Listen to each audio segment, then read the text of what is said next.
मेरा नाम महविश है और मेरी उम्र 22 साल है। मेरे दिल में आज भी वो रात का दर्द जिंदा है। मैं एक छोटे से किराए के घर में रहती थी अपने हस्बैंड के साथ। वो मुझसे उम्र में काफी बड़े थे, लेकिन शादी के वक्त मैंने सोचा था कि उनकी मैच्योरिटी मुझे सुकून देगी। वो रिक्शा चलाते थे, दिन रात मेहनत करते थे, पैसे घर लाते थे, लेकिन धीरे धीरे उनका बिहेवियर बिल्कुल बदल गया। पहले वो रात को थक कर आते, मुझे गले लगाते, बातें करते। फिर एक दिन से वो जल्दी जल्दी खाना खाकर निकल जाते, कभी कभी रात भर बाहर। मैं पूछती तो कहते, टेंशन है बेटा काम का, तू परेशान मत हो। मैं प्यार से उनके कंधे दबाती, उनकी थकान उतरती देखना चाहती थी, लेकिन वो दौड़ ही रहते। एक रात मैंने उनको गाले लगाया, उन्होंने भी टाइटली पकड़ लिया। उस रात हम दोनों ने पुराना वाला प्यार महसूस किया। सुबह वो जल्दी उठ कर चले गए और मैं खुश थी कि शायद सब ठीक हो रहा है, लेकिन कुछ दिन बाद फिर वही सीन। वो बाहर जाने लगे, फोन पे छुप छुप के बातें।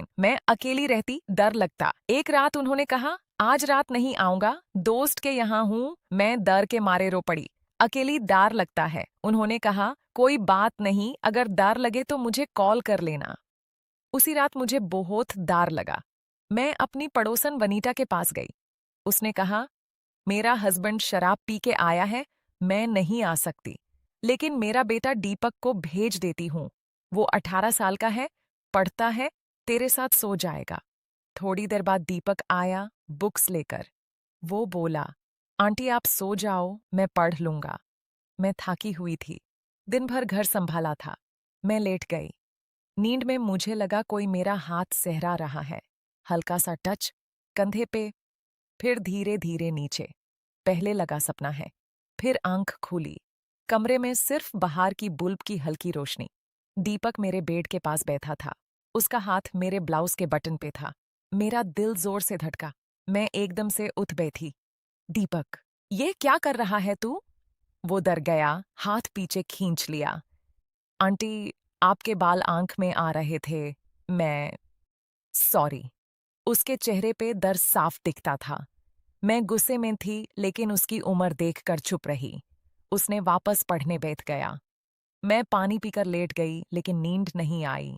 मन में एक अजीब सी बेचैनी थी। उसके बाद मैंने डिसाइड किया, मुझे सच जानना है। अगली बार जब हस्बैंड ने कहा वो रात को नहीं आएंगे, मैंने फिर दीपक को बुला लिया। इस बार मैंने सीक्रेटली मोबाइल ऑन करके टीवी के ऊपर रख दिया, रिकॉर्डिंग मोड में। मैं लेट गई, आंखें बैंड, लेकिन पूरी तरह जाग रही थी। थोड़ी देर बाद दीपक उठा, धीरे से मेरे पास आया। उसका सांस तेज था। उसने मेरा ब्लाउज का बटन खोला, हाथ अंदर डाला। मेरा बदान कांप गया। उसने मुझे खींच कर अपने पास किया, मेरे होठों पे अपने होठ रख दिए। मेरा दिल जोर से धड़क रहा था। मैं चुप रही। जब उसने मेरा पैर ऊपर उठाया और सारी साइड की, तब मैंने आंखें खोल दी। दीपक को शौक लगा। वो रुक गया, डर के मारे कांप रहा था। मैंने धीरे से कहा, दीपक, तुझे क्या चाहिए? सच सच बोल।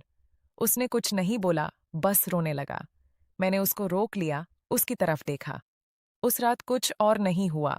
सुबह वो चुपचाप चला गया। मैं मार्केट गई तो वनीता मिली। मैंने उसको पूरा वीडियो दिखाया। वनीता रो पड़ी, घर जाकर दीपक को बहुत मारा। उस दिन के बाद दीपक कभी मेरे पास नहीं आया। मुझे उस पर गुस्सा था, लेकिन उसकी उम्र देखकर अफसोस भी होता था। अब असली ट्विस्ट आने वाला था। मैंने हस्बैंड के फोन में एक लड़की के साथ फोटोज देखे, होटल के, घूमने के। दिल टूट गया। मैंने चुपचाप उसके पीछे लग गई। उसने एक कैफे में उस लड़की से मिलना था। मैं दूर से देख रही थी। वो लड़की सुंदर थी, मॉडर्न। दोनों हाथ में हाथ डालकर अंदर गए। मेरी आंखों से आंसू बह रहे थे। मैं वापस घर आई, रोई, लेकिन चुप रही। फिर एक दिन हस्बैंड बोला, 4 दिन के लिए दोस्त के साथ बाहर जा रहा हूं। मैंने कुछ नहीं कहा। 4 दिन बाद न्यूज में आया, वो लड़की की बॉडी एक खदर से मिली थी। पुलिस ने मेरे हस्बैंड को अरेस्ट कर लिया। उन्होंने उसको धक्का देकर मार दिया था, क्योंकि वो लड़की प्रेग्नेंट थी और पैसे मांग रही थी। मेरा दिल टूट कर बिखर गया। वो जो मुझे सुकून देने वाला था, वो एक कतील निकला। मैं उसको देखने भी नहीं गई, सीधा अपने पेरेंट्स के पास चली गई। अब मैं वहां अपना छोटा सा बिजनेस करती हूँ, घर संभलती हूँ, माँ बाप की मदद करती हूँ। लेकिन सबसे बड़ी बात जो मैंने समझी, कभी कभी जो हम देख रहे होते हैं वो सच नहीं होता। दीपक जो गलत था, उसकी उम्र छोटी थी, उसने गलती की, लेकिन उसने किसी की जान नहीं ली। मेरे हस्बैंड जो बाहर से अच्छे लगते थे, अंदर से जहर थे। आज मैं अकेली हूँ लेकिन खुश हूँ, खुद पर भरोसा है। जिंदगी ने सिखाया है कि अपने दिल की सुनो, लेकिन आंखें बैंड मत करो। सच चाय हमेशा बाहर आती है। अगर आपको मेरी कहानी पसंद आई हो तो दिल से लाइक कर देना, कमेंट में बताना आपका क्या एक्सपीरियंस रहा, और चैनल सब्सक्राइब कर लेना ताकि ऐसी और सच्ची और इमोशनल स्टोरीज आप तक पहुंच सके। अपना ख्याल रखना। अल्लाह आप सबको हमेशा सुकून दे। Take care.